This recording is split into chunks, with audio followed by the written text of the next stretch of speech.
Fans, हम सोनम सोनम सिंह राजपूत आज आप लोग के बीच बहुत ही प्यारा फिर से एक लोकगीत लेके आ गए बनी। अगर अच्छा लगे तो लाइक करी, कमेंट करी, चैनल के भी सब्सक्राइब करी। चलिए सुनात बनी। अरे देख देख छपरा सहरिया हो जिया जर जाओ हमारे। अरे देख देख छपरा सहरिया हो जिया जर जय हमार। कूड़ा फैलल बा एहर ओहरिया हो जिया जर जय हमार। जाम लागल बा एहर ओहरिया हो जिया जर जाओ हमार। 5-10 साल नहीं बीतल बिसन साल हो। 5-10 साल नहीं बीतल बिसन साल हो। छपरा के पैसा पर चमचा निहाल हो। छपरा के पैसा पर चमचा निहाल हो।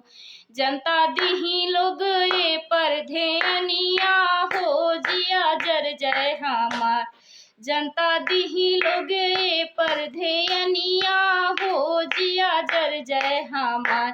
अरे देख देख छपरा सहरिया हो जिया जर जय हमार।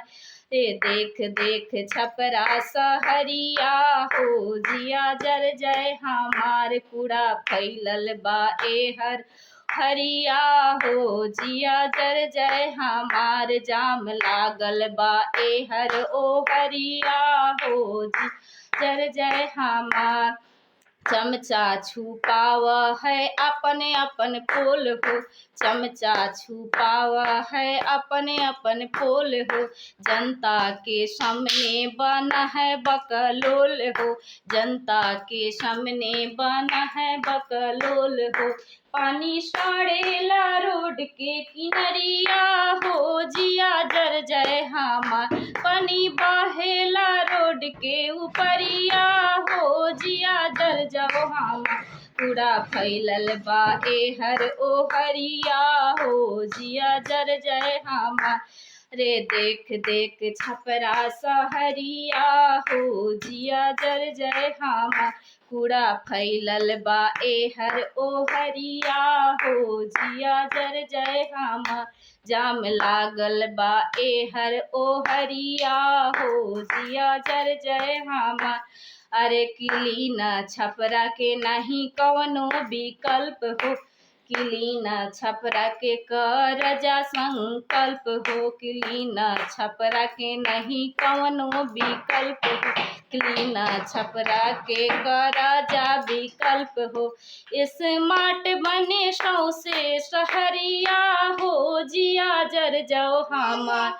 स्मार्ट बने सौसे सहरिया हो जिया जर जाओ हमार।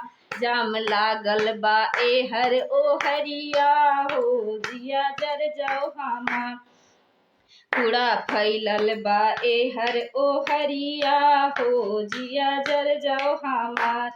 नया नया मेयर भैली मैडम राखी। नया नया मेयर भैली मैडम राखी।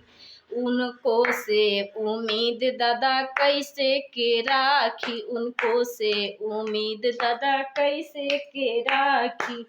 इहे सोच सोच बढ़े फिकिरिया हो जिया जर जाओ हमार। हे सोच सोच बढ़े फिकिरिया हो जिया जर जाओ हमार। अरे देख देख छपरा सहरिया हो जिया जर जाओ हमार। Thank you.